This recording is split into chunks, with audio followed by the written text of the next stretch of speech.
یا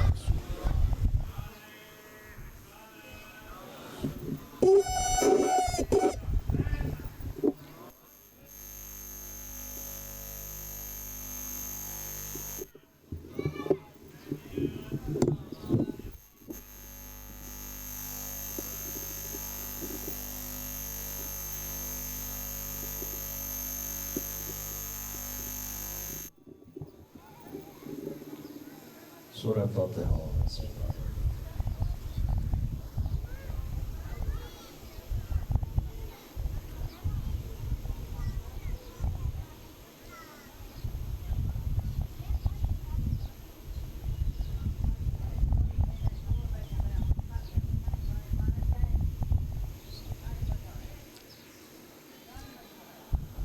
اعوذ باللہ السمیع العلیم من الشیطان الرجیم، بسم اللہ الرحمن الرحیم۔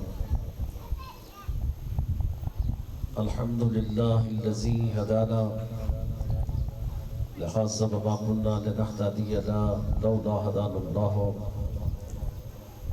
لقد جاءت رسل ربنا بالحق،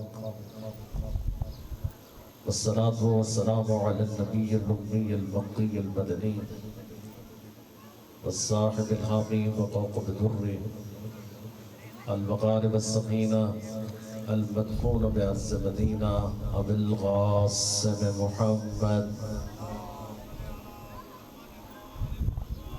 وعلى آلہ الطیبین الطاہرین المعصومین، ولعنۃ اللہ علی اعدائہم اجمعین۔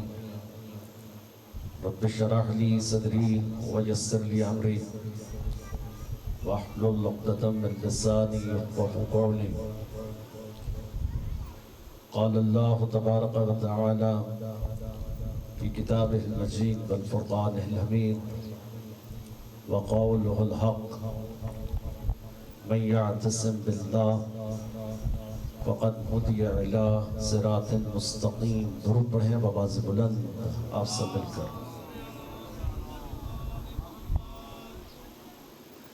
ارشاد معصوم ہے ہم پر بلند آواز سے اس لیے درود پڑھو تاکہ تمہارے دلوں سے نجاست جاتی رہے، طہارت آتی رہے۔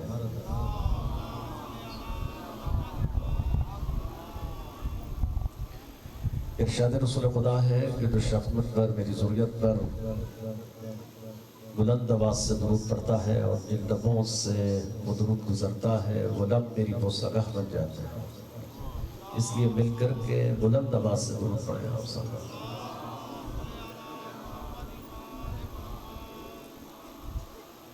دعا ہے کہ پروردگار آپ تمام برادران ایمانی کی حاجتوں کو قبول فرمائیں، اور جو تمنائیں ہیں، جو مرادیں ہیں، بارگاہ رب الحسین میں منظور اور مقبول ہوں۔ بانیان مجلس کا اہتمام و انتظام پروردگار اپنی بارگاہ میں منظور اور مقبول فرمائیں، اور جو بھی مقاصد خیر ہیں اس میں کامیابی اور کامرانی عطا فرمائیں۔ صفدر خان صاحب، ان کے خانوادہ کو مولا صحت و سلامتی عطا فرمائیں، اور ان کے بچوں کا مستقبل روشن فرمائیں، اور جو بھی مقاصد خیر ہے اس میں کامیابی اور کامرانی عطا فرمائیں۔ ایک ایسی صلوات پڑھیں کہ مجلس پر نور ہو جائے۔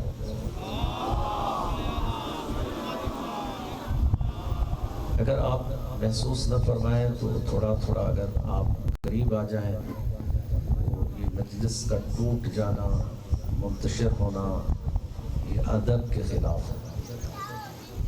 مجلس خود اجتماعیت کی ایک عبادی آماجگاہ ہے، اور اس میں جو سماعت ہے اس میں فاصلہ نہیں ہونا چاہیے۔ اگرچہ کہ یہ مشکل ہے بہرحال، لیکن بہرحال صف اول میں بیٹھنے کا ثواب سب سے زیادہ ہے۔ ایک ایسی صلوات پڑھیں کہ مجلس پر نور ہو جائے۔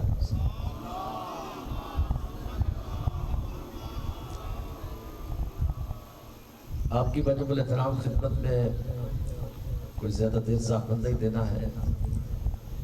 قرآن مجید کی اس آیت کو موضوع سخن قرار دے رہا ہوں۔ ارشاد الہی ہے، من یعتصم باللہ فقد ہدی الی الصراط المستقیم۔ جو بھی اللہ سے تمسک پیدا کرنا چاہتا ہے، یعنی جو یہ چاہتا ہے کہ اللہ میرا ہو جائے اور میں اللہ کا ہو جاؤں، توجہ ہے یا نہیں آپ نے؟ من یعتصم باللہ، جو یہ چاہتا ہے کہ اللہ میرا ہو جائے اور میں اللہ کا ہو جاؤں۔ آپ میں سے ایسے کتنے ہیں جو یہ چاہتے ہیں کہ اللہ میرا ہو جائے اور میں اللہ کا ہو جاؤں؟ بتائیے، خواہش ہے، تمنا بھی ہے، ایک آرزو بھی ہے۔ اس اللہ کو اپنا بنانے کے لیے انسان کیا کیا نہیں کرتا، ریاضتیں کرتا ہے، عبادتیں کرتا ہے، مناجات کرتا ہے، کعبے کے طواف کرتا ہے، پھر بھی اگر اس کو لگتا ہے کہ اللہ میرا نہیں ہوا تو سر پہ ٹوپی رکھتا ہے، سلوار چھوٹی کرتا ہے، ایک لمبی تسبیح ہاتھ میں تھام کر ساری رات اللہ اللہ اللہ کے ورد کرتا ہے۔ یہ کبھی ورد ہوتے آپ نے دیکھے ہیں؟ اور یہ جو ورد کر رہے ہیں یہ بھی اسی کوشش میں لگے ہیں کہ کسی طرح اللہ میرا ہو جائے۔ کمال یہ نہیں ہے کہ کوئی یہ کہے کہ اللہ میرا ہے، کمال تو یہ ہے کہ اللہ کہے کہ یہ بندہ میرا ہے۔ کمال تو یہ ہے کہ اللہ کہے کہ یہ بندہ میرا ہے۔ اب یہ جو ساری رات اللہ کے ورد کر رہے ہیں، اسی کوشش میں ہے کہ کسی طرح یہ اللہ میرا ہو جائے۔ اتنے جتن کرنے کے بعد بھی کبھی کوئی وحی آئی، کوئی فرشتہ آیا، کوئی خبر آئی کہ آپ نے بڑی محنت کی، آپ نے بڑی طاقت صرف کر لی، اب اللہ کہہ رہا ہے کہ میں تمہارا ہو گیا، گھبرا تو نہیں گیا آپ؟ ایک تو خان صاحب نے آج سارے مولوی بلائے ہوئے تھے، اور یہ بڑا امتحان ہوتا ہے مجمع کا جہاں سارے مولوی ٹکر جائیں۔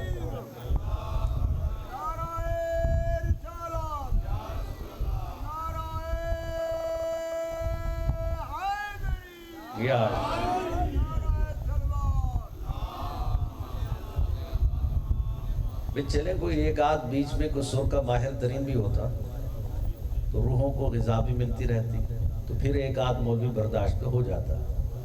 تو یہ خان صاحب کو ذرا سمجھائیے گا کہ بھائی کوئی بیچ میں کوئی تڑکا شڑکا سر والا بھی رکھا کرو، سارے مولوی بلا لیتے ہو۔ مولوی تو تنگ کرتے ہیں مجمع کو، اور ویسے ہی مجمع مولوی کو دیکھ کے کہتا ہے بھئی یہ ہمیں خراب ہی کرے گا۔ ہاں تبھی تو کہہ رہا ہوں کہ سارے مولوی بلا لیے، تو ایک آدھ تو ہوتا نا بیچ میں، تو پھر ہمیں بھی پتہ چلتا کہ نہیں بھائی یہ مولوی کو سننے والے ہی بیٹھے۔ چلے یہ بھی آپ کے برداشت کو داد دیتا ہوں، درود بھیجیے آل بیت محمد۔ تو میں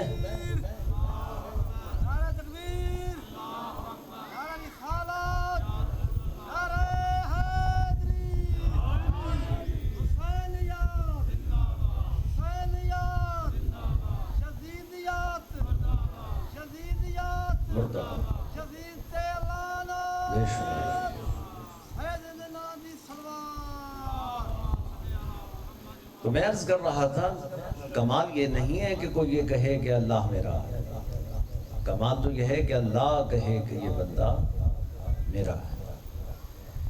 تو کبھی بھی کسی پر وحی نہیں آئی، فرشتہ نہیں آیا کہ اس نے یہ کہا ہو کہ میں تمہارا ہو گیا، اور پھر جب بیچارے کو یہ خبر نہیں ملتی تو پھر غصہ ہونے لگتا ہے، پھر اپنا غصہ پھر ہم غریبوں پر نکالتا ہے، اور ہمیں آ کر کہتا ہے تم علی والے ہو اور ہم اللہ والے ہیں۔ ایسے ہی خواب کبھی آپ نے دیکھا کسی کو لڑتے ہوئے یہ کہتے ہوئے آپ علی والے ہو اور ہم اللہ والے ہیں؟ بھئی علی کی ٹکر میں بھی اللہ کے سوا اور نہیں ملا کوئی بھی۔ گھبرا تو نہیں گیا یار؟ بھئی علی کی ٹکر میں جب بھی آیا اللہ ہی آیا، اللہ کو لا کر کے ٹکر پر کھڑا کر، اور پھر کہا تم چونکہ علی والے اور ہم اللہ والے۔ ہم نے کہا جناب کیا دلیل ہے آپ کے پاس کہ آپ اللہ والے ہیں؟ تو اس بیچارے کے پاس کوئی دلیل ہوتی نہیں، بس یہی اپنے ورد، اپنی عبادتیں، اپنی ریاضتیں، اپنی مناجات کو اکٹھا کر کے یہ کہتا ہے بھائی دیکھو ہم چونکہ اللہ اللہ کرتے ہیں اس لیے ہم اللہ والے ہیں، اور آپ چونکہ ہر وقت علی علی کرتے رہتے ہیں اس لیے آپ علی والے ہیں۔ اچھا، نہ علی والے کو پتا ہے کہ ہم علی والے ہیں، نہ اللہ والے کو پتا ہے ہم اللہ والے ہیں۔ تو ہم نے کہا پروردگار یہاں تو اس بات پر بھی لڑے جا رہے ہیں، مرے جا رہے ہیں، کٹے جا رہے ہیں کہ یہ علی والے اور ہم اللہ والے۔ ہم نے کہا پروردگار تو فیصلہ کر کہ تو ہے کس کا؟ اب اللہ سے ہی فیصلہ کروا دیتے ہیں کہ یہ کس کا ہے۔ فیصلہ کروانا چاہیے یا نہیں کروانا چاہیے؟ اللہ سے ہی پوچھ لیتے ہیں پروردگار یہاں تو لڑے جا رہے ہیں اس بات پر کون اللہ والا کون علی والا، تو ہی فیصلہ فرما کہ تو ہے کس کا۔ تو پھر پروردگار کہتا ہے مولوی صاحب کبھی قرآن کو آنکھیں کھول کر بھی پڑھا کرو، میں نے اسے اندھوں کے لیے تھوڑی بھیجا ہے، بھئی جو بھی اندھا ہو وہ اسے پڑھنا شروع کر دے۔ تو میں نے اس قرآن کو بابصیرت کتاب بنا کر کے بھیجا ہے، اور جب قرآن کو اپنی آنکھوں کو کھول کر کے بصیرت کے ساتھ عقل اور دانش اور فہم کے ساتھ پڑھو گے تو پھر یہ خود بتائے گا کہ ہم کس کے ہیں۔ تو پھر اس قرآن کی آیت میں اللہ نے یہ بتایا ہے کہ میں کس کا ہوں، کہ من یعتصم باللہ فقد ہدی الی صراط مستقیم، جو یہ چاہتا ہے کہ اللہ میرا ہو جائے اور میں اللہ کو ہو جاؤں تو میں اسے ایک انعام دیتا ہوں، ایک عطیہ دیتا ہوں، جس کو میں اپنا بناتا ہوں اس کو اکرام دیتا ہوں، انعام دیتا ہوں، اور وہ انعام کیا ہے؟ فقد ہدی الی صراط مستقیم، تو میں اس کو صراط مستقیم کی جانب ہدایت دیتا ہوں۔ کس کی جانب؟ صراط مستقیم کی جانب میں اس کو ہدایت دیتا ہوں، یعنی جس کو میں اپنا بناتا ہوں اس کو میں صراط مستقیم کی جانب ہدایت دیتا ہوں۔ اور پھر ایک مقام پر بڑا واضح انداز میں یہ کہہ رہا ہے کہ من یہدی الی صراط مستقیم، میں جس کو چاہتا ہوں اس کو صراط مستقیم کی جانب ہدایت دیتا ہوں۔ اچھا، یہاں پروردگار ہدایت بھی خود دیتا ہے، کسی ولی کو، کسی وسیع کو، کسی نبی کو وسیلہ نہیں بنا رہا، جبکہ ہدایت کا ایک نظام مرتب کیا ہے پروردگار نے کہ ان ہدایت کے اس نظام میں نبیوں کی، ولیوں کی، اوصیاء کی، آئمہ کی یہ ڈیوٹی لگائی کہ وہ جا کر کے امت میں ہدایت کرے۔ لیکن صراط مستقیم کے معاملے میں اللہ نے کہا من یہدی الی صراط مستقیم، میں جس کو چاہتا ہوں اس کو صراط مستقیم کی جانب ہدایت دیتا ہوں، یعنی میں خود خدا ہدایت دیتا ہوں۔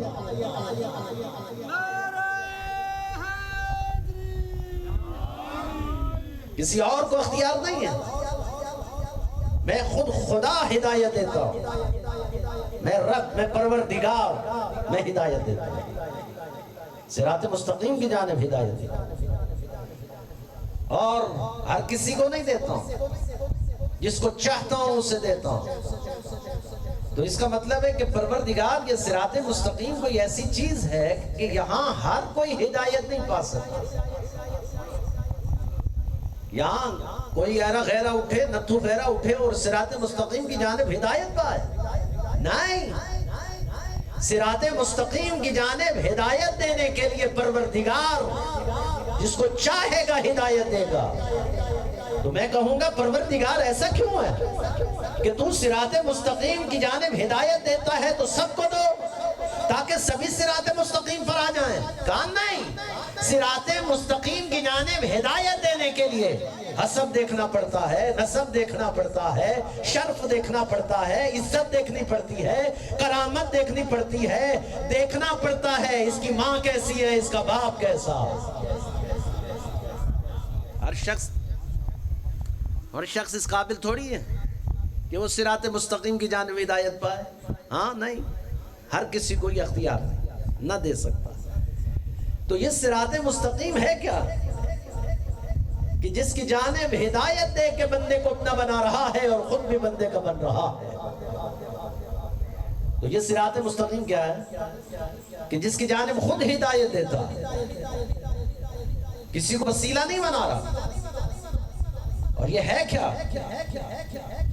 تو میں اپنی کتابوں کا حوالہ نہیں دوں گا، اس لیے کہ ہماری کتابوں میں تو بے شمار صراط مستقیم کی تفسیر موجود ہے، اور اس کی کروڑوں سطریں موجود ہیں، اور اس پر ابحاث موجود ہیں، اور سب کو پتا ہے. لہٰذا یہاں میں اپنی کتاب کا حوالہ نہیں، اہل سنت کے اکابرین علماء میں سے ہے ملا جامی اہل سنت کے اکابرین علماء میں سے ہیں.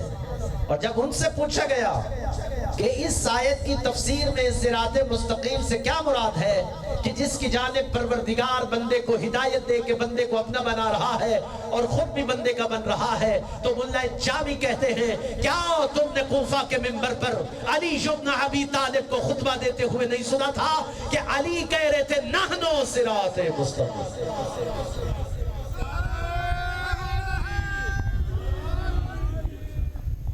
نحنو صراط مستقیم. کوفہ کے منبر پر علی یہ دعویٰ کر رہے ہیں ہم صراط مستقیم.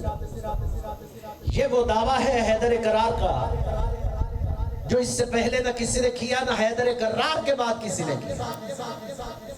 یعنی ایسا دعویٰ تاریخ کتب کے اندر، تمام شیعہ سنی تفسیر کے اندر یہ بات بھی درج ہے کہ یہ وہ دعویٰ ہے جو سوائے ابو طالب کے بیٹے کے کسی اور نے کیا ہی نہیں. یعنی یہ بہت بڑا دعویٰ ہے، کوئی معمولی دعویٰ نہ تھا کہ صراط مستقیم ہم ہیں. آنا صراط مستقیم نہیں کہا، ہم صراط مستقیم.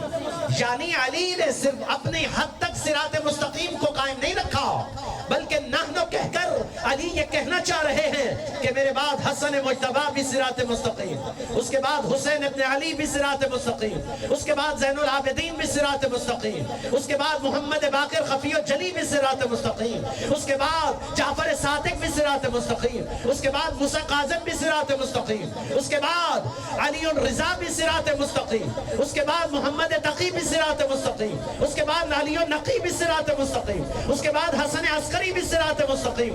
اور وہ بھی صراط مستقیم ہے جو پردہ خیبت میں بیٹھ کر ہمارے ذہنوں میں ہدایت کے چراغ جلاتا ہے.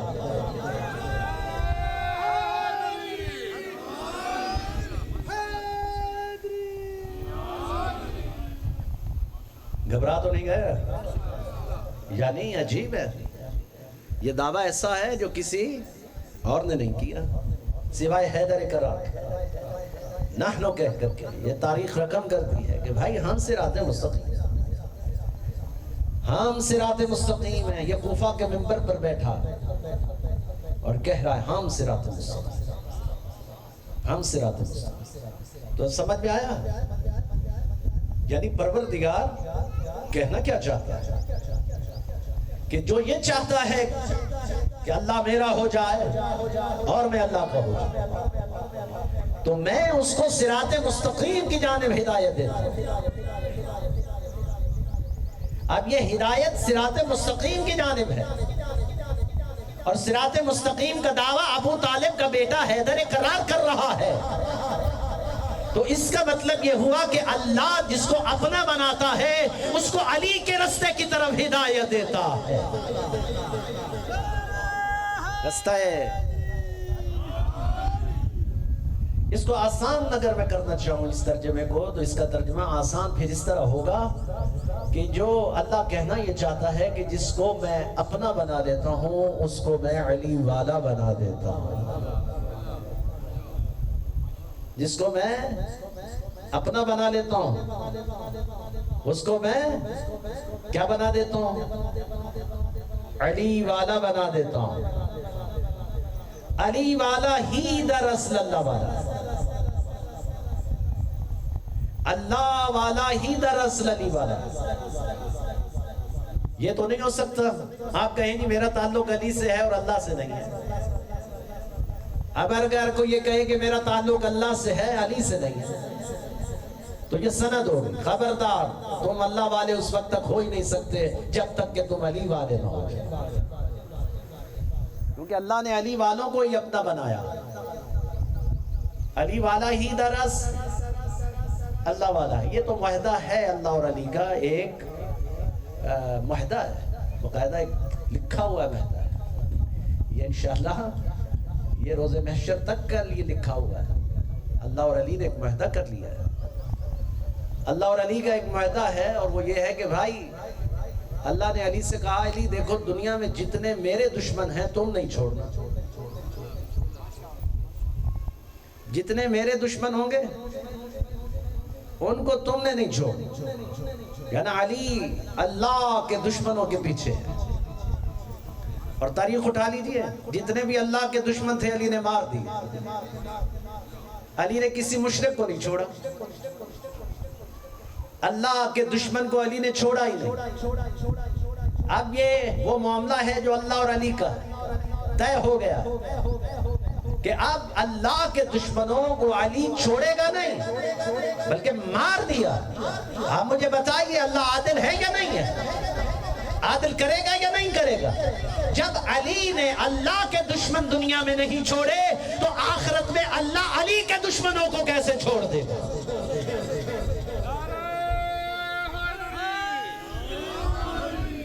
پھر علی کا دشمن روز محشر ایسے پھٹے پر لگے گا کہ لگ پتہ جائے گا۔ دنیا کا کوئی بھی بیوٹی پارلر علی کے دشمن کو خوبصورت نہیں بنا سکتا، چاہے آپ جتنے بھی اچھے بن جائیں، علی دشمنی تو اچھی ہے ہی نہیں، کسی بھی صورت میں اچھی نہیں۔ لہٰذا یہ اہل بیت جو ابھی مولانا بھی پڑھ رہے تھے نا، یہ خزینہ ہیں، تعارف خدا ہیں۔ آپ میں سے کتنے ہیں جنہوں نے اللہ دیکھا ہوا ہے؟ دیکھا ہے؟ خاموشی بتا رہی ہے کہ روز دیکھتے ہیں۔ کہیں وہ اللہ تو نہیں دیکھتے کہ جس کی ٹانگ جہنم میں لٹکی ہوئی؟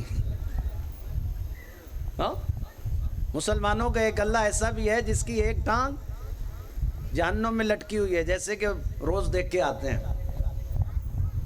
ارے بھائی یہ کیسا نظریہ ہے؟ وہ اللہ جس نے اپنا تعارف کروایا، قل هو اللہ احد اللہ الصمد لم یلد ولم یولد ولم یقل له کفوا احد۔ یہ تعارف ہے خدا کا۔ وہ جسم و جسمانیت سے پاکیزہ ہے، وہ ہے لیکن نظر نہیں آتا۔ کبھی آپ چھوٹے موٹے کبھی بہلول کو پڑھیے تو آپ کو توحید سمجھائے گا بہلول۔ ان کے جو دانا ہیں، جن کو لوگ دیوانہ کہتے ہیں، پاگل کہتے ہیں، وہ کتنے دانا۔ وہ مناظرہ یاد ہے نا جب ہارون اور بہلول کا، اس نے کہا کہاں ہے اللہ؟ اگر ہے تو دکھاؤ۔ اس نے اٹھایا پتھر، مارا سر، چیخنے لگ گئے، آرے بھائی درد ہو رہا ہے۔ کہاں ہو رہا ہے؟ دکھاؤ۔ کہا درد ہو رہا ہے، درد نظر تھوڑی آتا ہے، اور جب درد تجھے نظر نہیں آ رہا تو اللہ خاک نظر آئے گا۔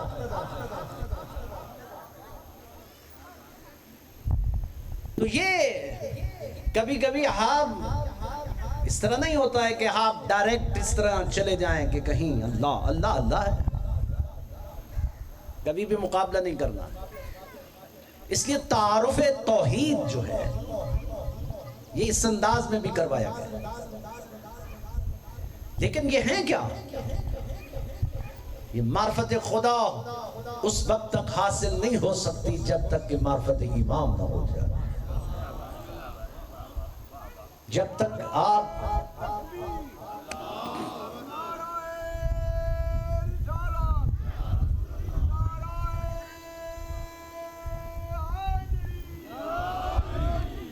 بھائی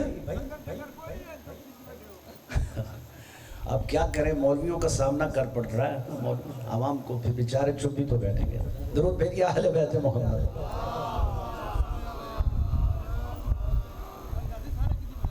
ہاں تو میں کیا عرض کر رہا ہوں، یعنی وہ ہے کنت کنزا مخفیا، میں ایک چھپا ہوا خزانہ، میں نے چاہا کہ میں پہچان لوں، اے محمد میں نے تجھے خلق فرمایا۔ اچھا جب یہ محمد خلق فرمایا پھر اسی محمد نے ہمیں یہ بتایا کہ میں کیا تھا. پھر اس نے یہ بتایا کہ اول ما خلق اللہ نوری، کہ اللہ نے سب سے پہلے میرے نور کو خلق فرمایا. محمد نے یہ نہیں کہا کہ سب سے پہلے میں محمد کو خلق فرمایا، میرے نور کو خلق فرمایا. یہ جو تجلی نور ہے یہ وہ جواہر کامل ہے کہ جس سے ایک ذات محمد قیام پاتی ہے. وہ ذات محمد کا قیام وجود ایک نور کے وسیلے سے ہے، اور وہ نور کا تعارف یہ کروایا جا رہا ہے کہ اول ما خلق اللہ نوری. وہ جو اللہ نے کہا تھا میں چھپا ہوا خزانہ تھا، میں نے چاہا کہ میں پہچانا جاؤں تو اے محمد میں نے تجھے خلق فرمایا. اور جب محمد سے تعارف ہوا تو محمد نے کہا کہ اول ما خلق اللہ نوری، کہ اللہ نے سب سے پہلے میرے نور کو خلق فرمایا. اور پھر اسی محمد نے یہ فرمایا آنا وعلی من نور واحد، میں اور علی ایک نور کے دو حصے قرار پائے. یہ نور ایک نور کے دو حصے ہوئے، ثانی نہیں ہوا، حصہ ہوا. ثانی ہو جاتا تو شاید بات اور تھی، بلکہ نور کے حصے کر دی، ایک ہی نور کے دو حصے. واحد، آنا وعلی من نور واحد. عجیب ہے، پروردگار نے جب اپنا تعارف کروایا تو کہا قل هو اللہ احد، اور جب ان کا تعارف کروایا تو کہا آنا وعلی من نور واحد.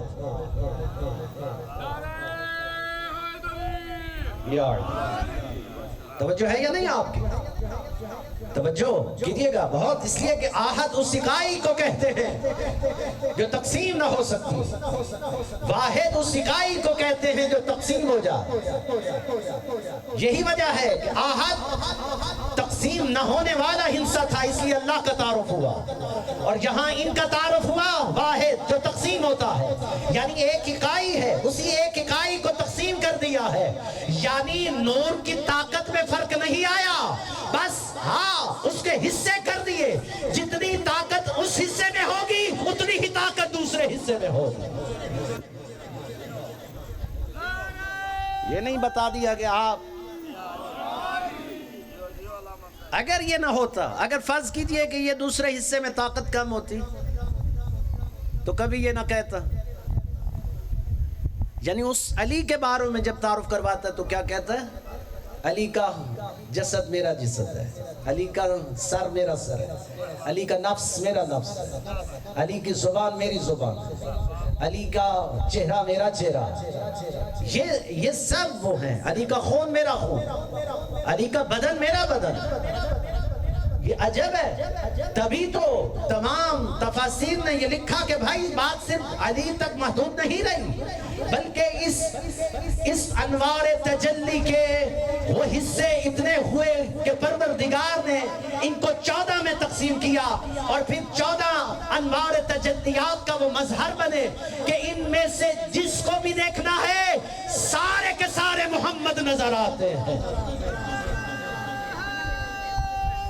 ان کا پہلا بھی محمد ہے، ان کا درمیانہ بھی محمد ہے، ان کا آخری بھی محمد ہے.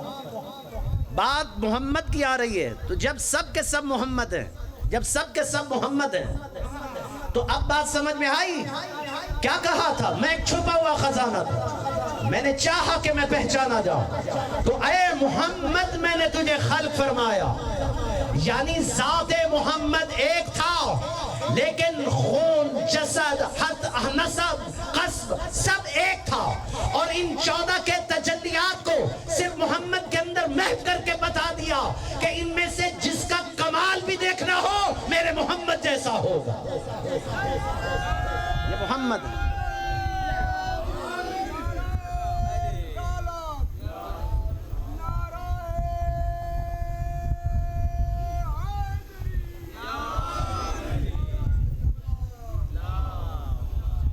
گھبرا تو نہیں گئے آپ؟ علمی مباحث کو بھی سماعت کیا کریں. قصے کہانیاں واقعات تو اپنی جگہ پر ہیں، یہ بہر ایک علمی بحث ہے. آپ اس علمی بحث کو، یہ اصل میں ایک قاعدہ ہوتا ہے. آپ ان قاعدوں کے اوپر فضائل اور مناقب کو مرتب کرتے ہیں، تبھی جا کے یہ پھر ایک عقیدہ محکم پاتا ہے. پھر آپ کسی بھی فضیلت کو سنتے ہیں تو اس کا قاعدہ اور کلیہ یہاں سے نشر ہوگا کہ آپ کو یہاں سے اس کا قاعدہ یہ بنتا ہے. پھر آپ کو کسی بھی فضیلت کو ماننے میں مشکل نہیں ہوگی، اس لیے کہ قاعدہ سمجھ میں آ گیا، کلیہ سمجھ میں آ گیا. یہی وجہ ہے کہ وہ ان کے خلقت کمال کے اندر جب اپنا تعارف کروانا چاہتا ہے، ورنہ اس اللہ کو کون جانتا تھا، کون پہچانتا تھا. لہٰذا ان کے کمال کمال خدا، ان کا جمال جمال خدا، ان کا فیض فیض خدا، ان کی تجلی تجلی خدا قرار پائی. یہی وجہ ہے کہ وہ کہتا ہے، یعنی جب آپ کہتے ہیں بحق محمد وانت المحمود، یعنی وہ کہتا ہے میں محمود تھا تو میں نے محمد کو خلق فرمایا، میں فاطر السماوات تھا میں نے فاطمہ کو خلق فرمایا، میں اعلیٰ تھا میں نے علی کو خلق فرمایا، میں احسن تھا میں نے حسن کو خلق فرمایا، میں محسن تھا میں نے حسین کو خلق فرمایا. عبادتیں، ریاضتیں، مناجاتیں مجھے اتنے پسند آئی کہ میں نے زین العابدین کو خلق فرمایا.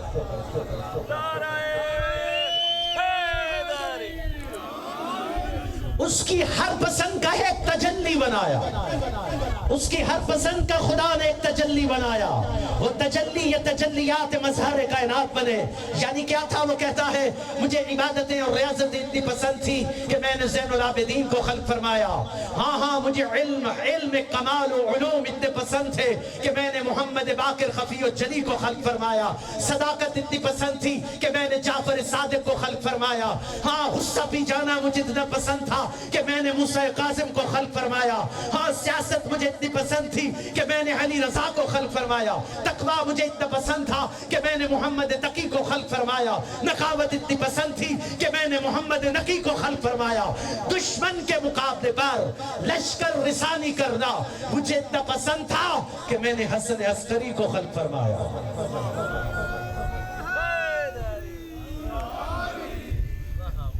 اور غیبت مجھے اتنی پسند تھی کہ میں نے امام غائب کو خلق فرمایا.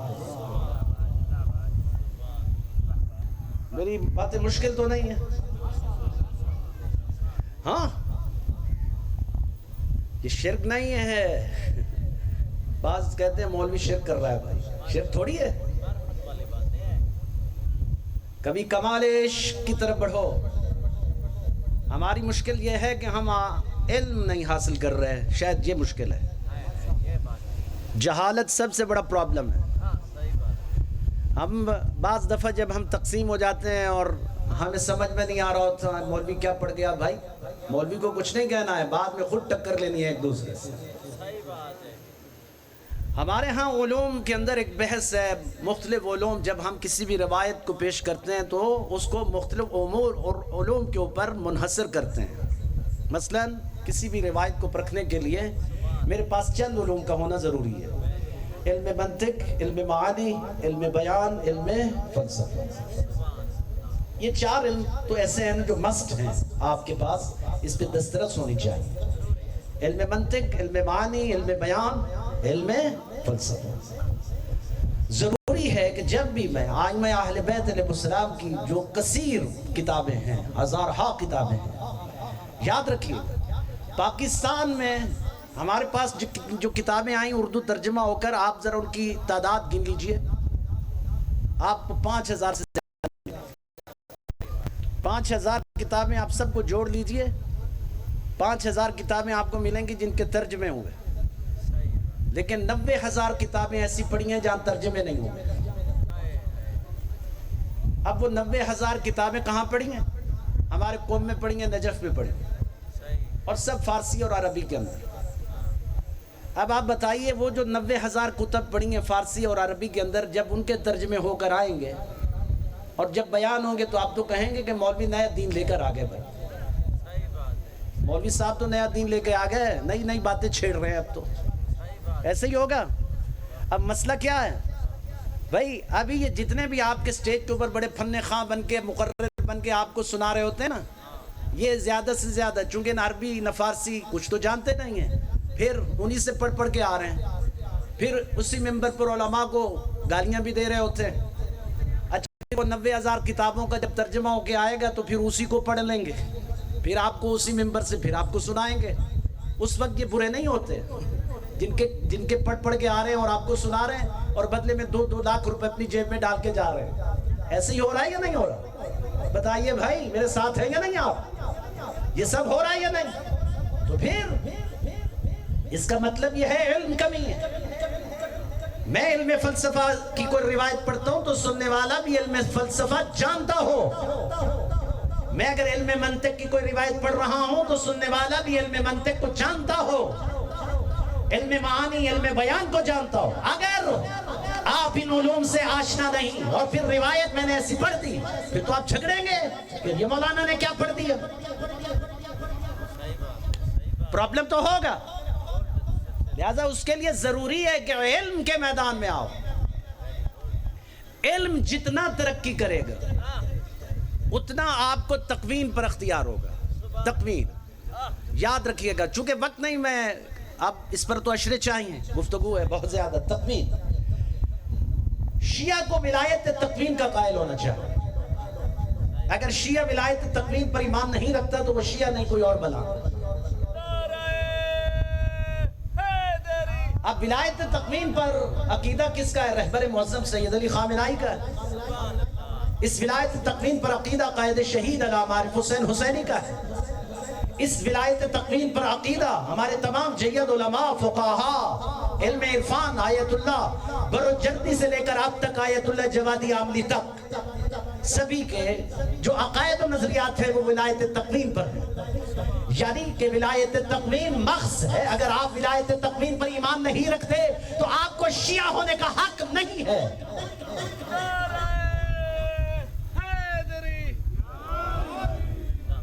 گھبرا تو نہیں گیا؟ اگر شیعہ کا عقیدہ ولایت تقویم پر نہ ہو تو اسے شیعہ ہونے کا حق نہیں ہے. وہ کسی اور بلا سے تعلق رکھتا ہے, ادھر جا.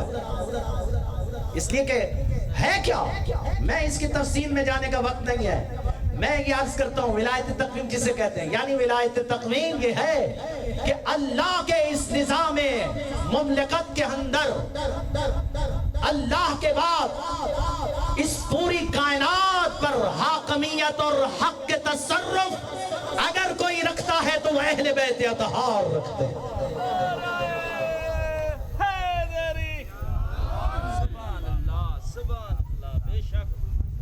حق کے تصرف رکھتے ہیں.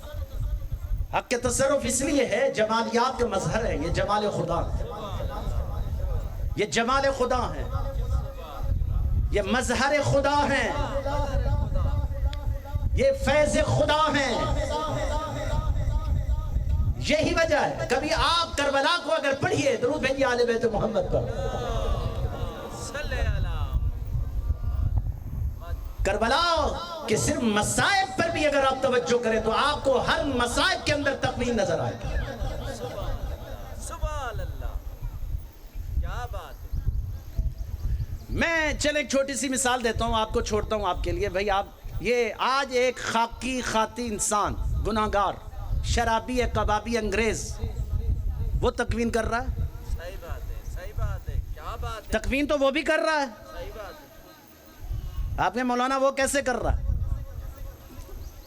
بھائی ہم کہتے تھے کہ جب مولا علی یہ دعویٰ کر رہے تھے سلونی سلونی قبلاً تفقدونی, پوچھو پوچھو کہ میں زمین سے بہتر آسمان کے رستے جانتا ہوں.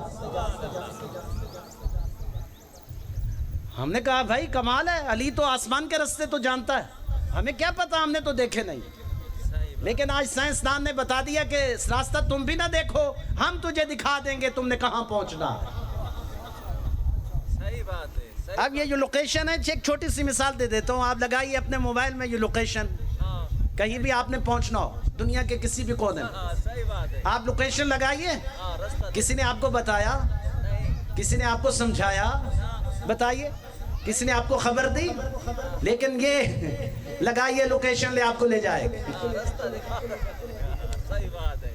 ارے بھائی یہ تقویم تو ایک خاکی اور خاطی ایک گنہگار شرابی کبابی انگریز نے ایجاد کر کے بتا دیا، اور تم مقابلہ کرو علی کی ذات گرامی کے ساتھ اور کہو کہ علی تخمین نہیں کر سکتا، یہ کیسے ہو سکتا؟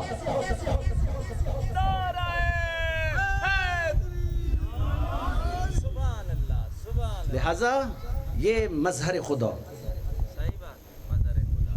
اس لیے علم جتنا کامل ہوگا، علم انگریز کے پاس علم تھا، علم کی بنیاد پر اس نے یہ ثابت کر دیا کہ یہ ہو سکتا ہے بغیر موبائل کے تار کے بات ہو رہی ہے. علم کے. ہاں شرط یہ کہ علم ہو. وہ قل کفا باللہ شہیدا بینی و بینکم ومن عندہ علم الکتاب. سبحان اللہ. آصف بن برقیہ کے پاس تو ایک اسم اعظم تھا، پلک جھپکنے سے پہلے تخت بلقیس منگوا لیا. حیران ہو گئے کہ بھئی یہ کیا کرتے ہیں، ایک اسم اعظم میں اتنی طاقت آئی، اور جس کے پاس کل کتاب کا علم ہو اس کی کیا حالت ہوگی، اس کا کیا عالم ہو.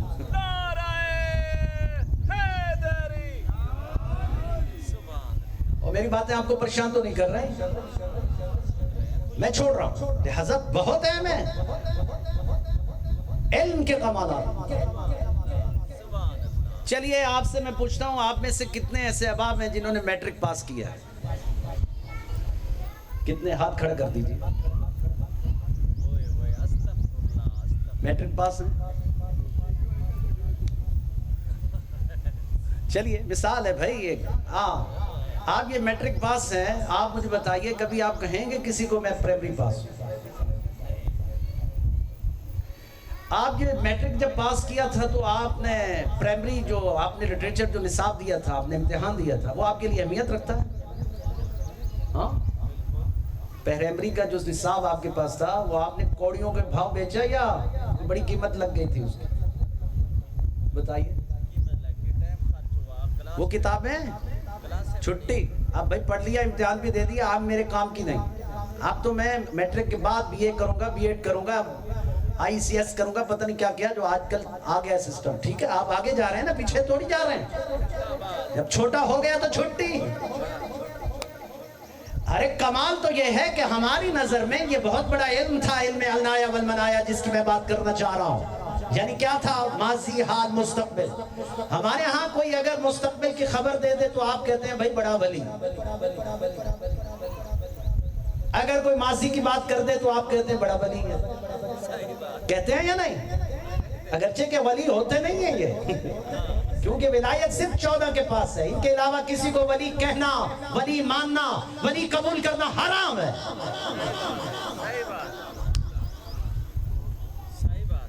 یہ ولایت کے درجے کہیں اور دیا کریں. آئمہ اہل بیت کے بعد کوئی بھی ولی نہیں. ہم یہ قائل ہی نہیں ہیں. ہماری فقہ اس بات کی اجازت نہیں دیتی کہ ہر ایرے غیر نتھو غیرے کو ولی بنا دے. اس کا مطلب ہے آپ کا ایمان 14 پر نہیں ہے. آپ نے ولایت کے سلسلے کو جاری رکھا ہوا ہے، جب چاہیں جس وقت چاہیں کسی کو ولی بنا دیں. یہ تھوڑی ہوتا ہے. لہذا اہم ہے کہ آپ اس ولایت کے مدارج میں ماضی، حال، مستقبل کی جو خبریں دیتا ہے آپ اسے ولی بنا رہے ہیں. لیکن یہ علم ہے، اس کو علم العنایا والمنایا کہتے ہیں. یہ علم تو علی اپنے نوکروں کو دے چکا ہے.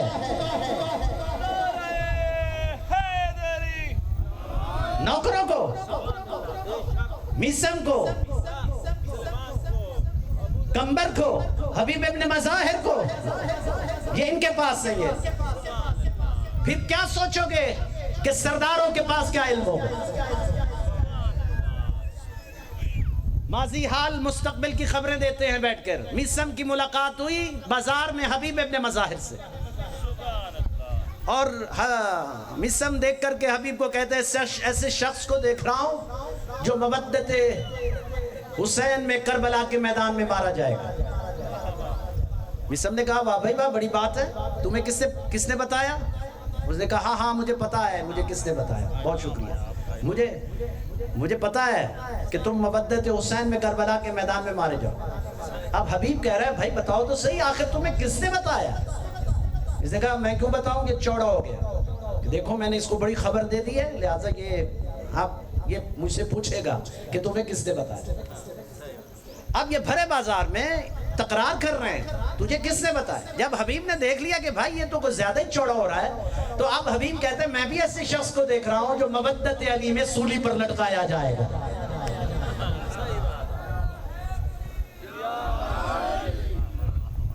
اب حبیب بھی چوڑے ہو گئے. مصعب کہتا تجھے کس نے بتایا. کہا تم نے مجھے بتایا کہ تجھے کس نے بتایا. جب تم نے نہیں بتایا تو میں کیوں بتاؤں. اب یہ دونوں لڑ رہے ہیں کہ تو بتا, وہ کہتا ہے تو بتا. بیچ میں رشید حجری آ گئے. رشید حجری درمیان میں کھڑے ہو گئے. ایک رخ کیا حبیب کی طرف, ایک رخ کیا مصعب کی طرف. حبیب کی طرف دیکھ کے کہنے لگے ایسے شخص کو دیکھ رہا ہوں جو مودت حسین میں کربلا کے میدان میں مارا جائے گا. پھر مصعب کی طرف دیکھ کے کہا ایسے شخص کو دیکھ رہا ہوں جو مودت علی میں سولی پر لٹکایا جائے گا. حبیب یہ رشید حجری یہ کہتے نکل گئے اور آپ اس بات پر لڑ رہے ہیں کہ اس کو کس نے بتایا. اس کو کس نے بتایا. اچھا کہا بات ختم کرو یار, چھوڑو. مصعب بتاؤ تجھے کس نے بتایا. کہا 4 سال امیر المومنین کی خدمت کی ہے, 4 سال امیر المومنین کے جوتے سیدھے کیے, تب جا کے علی نے مجھے علم العنایا والمنایا دیا.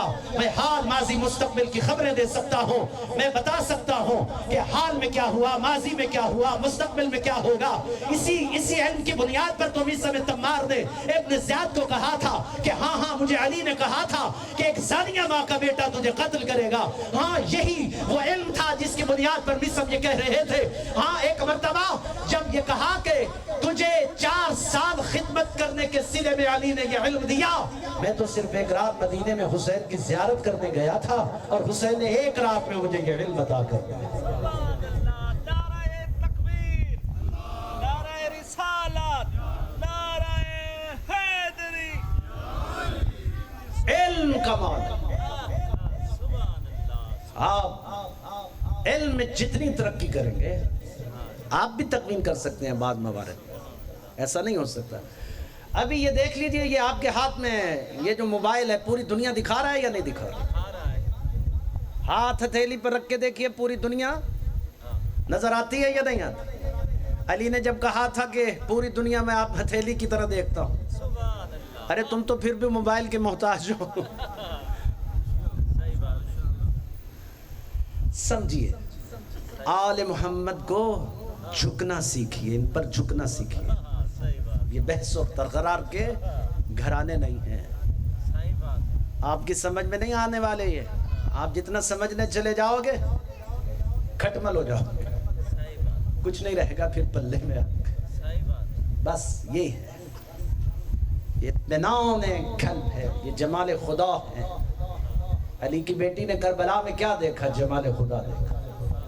رأیت الا جمیلا, میں نے کربلا میں جہاں نظر دوڑائی مجھے جمال خدا نظر آیا. علی کی بیٹی کہتی ہے جب حسین ذبح ہو رہے تھے میں جمال خدا دیکھ رہی ہوں.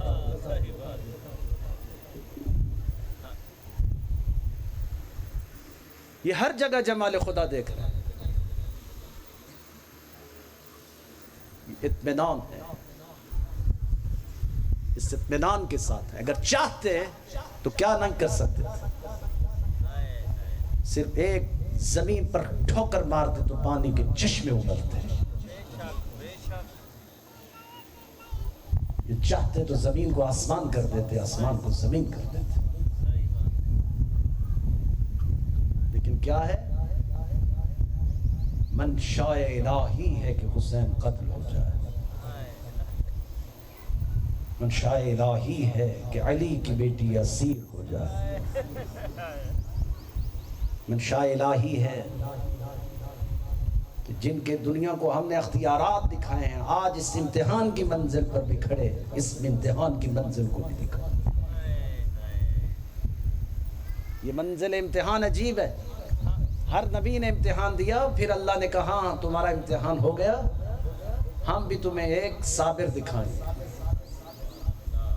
ہر نبی کا کہیں نہ کہیں صبر ٹوٹا, اور جب ٹوٹ گیا تو اللہ نے کہا بس آدم بس, ابراہیم بس, اسماعیل بس, تمہارے صبر دیکھ لیں.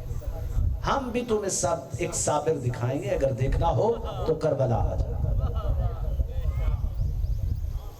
کربلا آنا, ہم تمہیں ایک صابر دکھائیں گے.